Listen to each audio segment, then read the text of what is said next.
มึ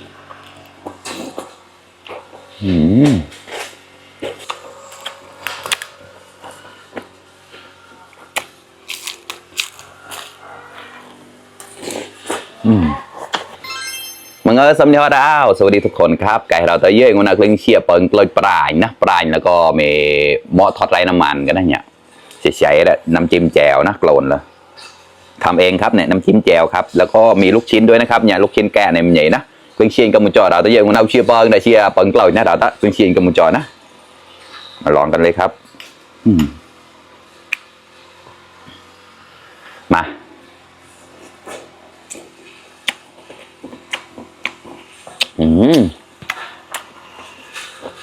อร่อยมากครั้งแรกนะเนี่ยไม่เคยทำสุดยอด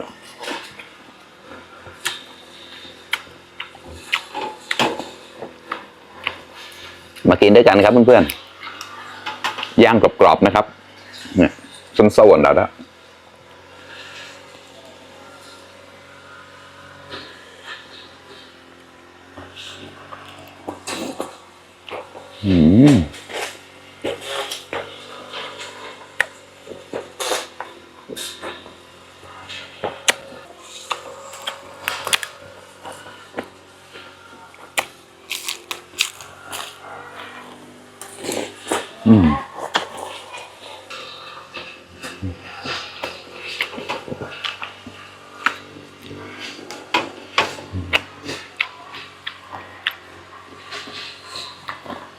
ว่าอะไรกว่า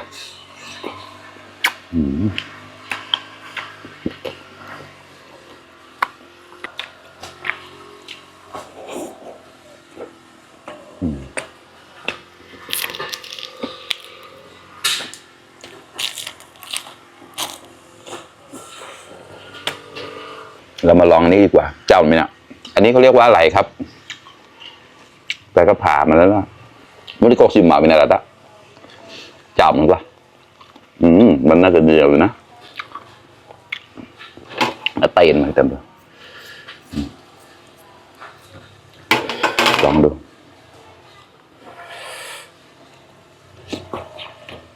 เนื้อปูใช่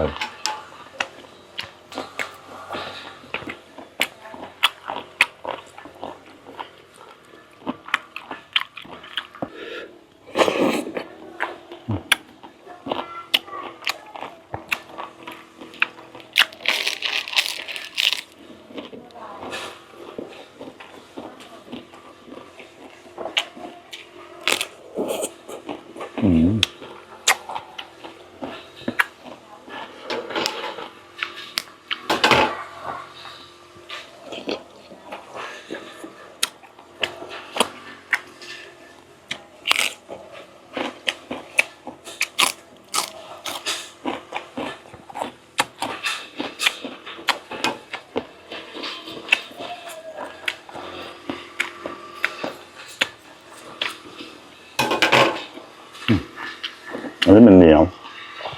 แกตินเราอาจจะหายดอดก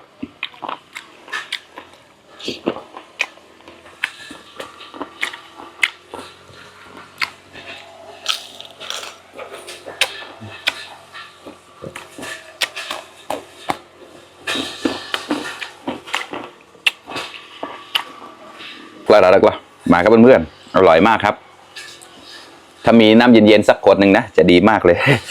ก็ชี้ได้กรอบหมูแปลงนะเมซองเขาบอกค่ะที่เป็นละครแต่ปลาดาได้กว่า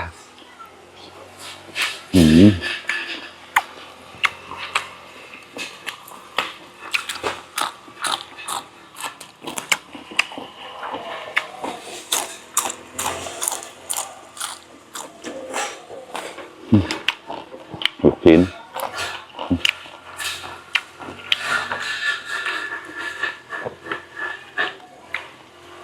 ร้อนๆเลยครับตามครับลูกชิ้นแก่แล้วละกรอบเหนียวนะ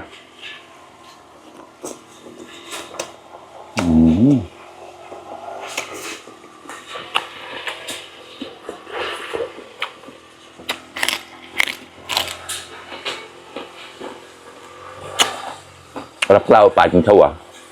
เสียงดังนี่ใส่ถอดเนี้ย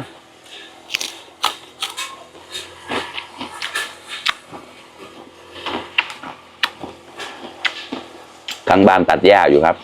ก็เลยวันนี้มีเสียงดังนิดหน่อย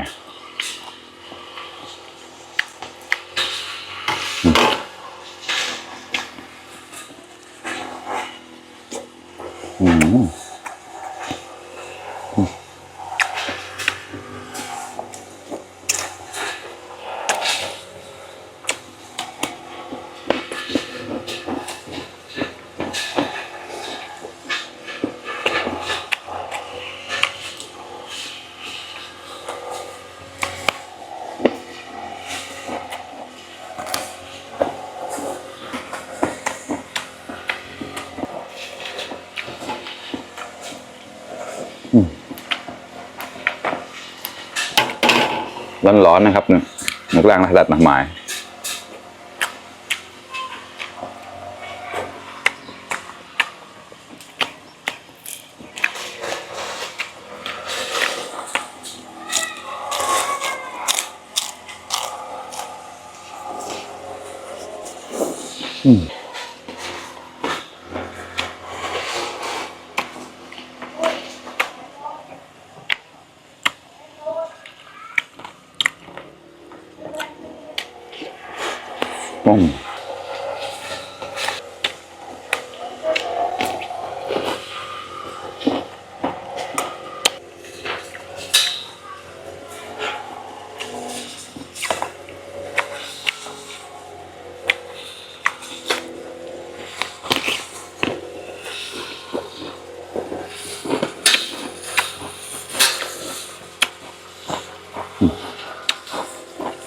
ราคาก่อน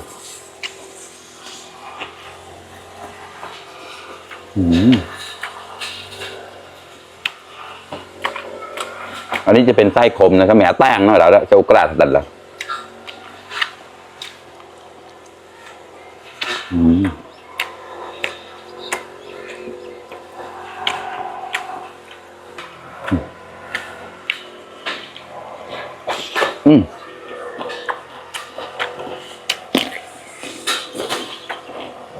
งัวเจียหมูแปลกครับ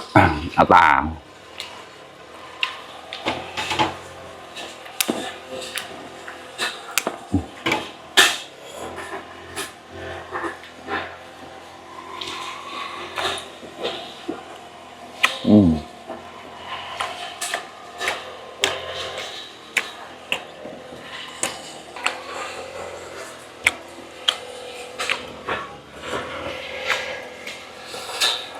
กละ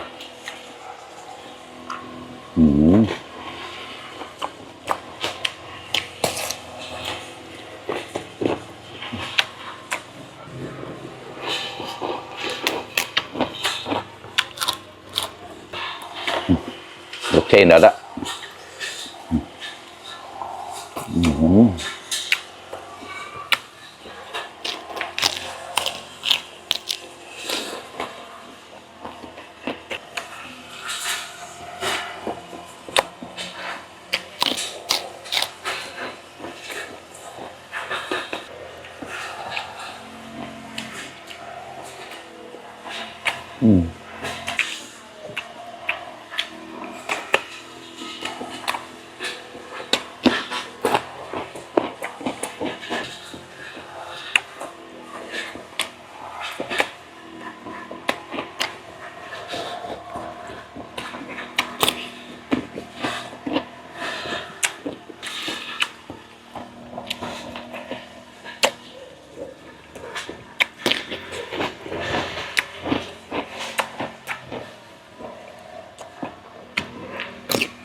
แปลกแล้ว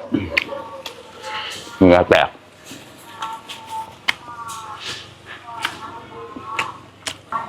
ไก่เราพออิ่มแล้วครับเพื่อนๆอิ่มไปอีก1 มื้อแล้วครับอร่อยมากๆครับไส้ย่างนะครับย่างแบบแห้งๆนะครับไม่ได้ย่างแบบนุ่มๆนะครับ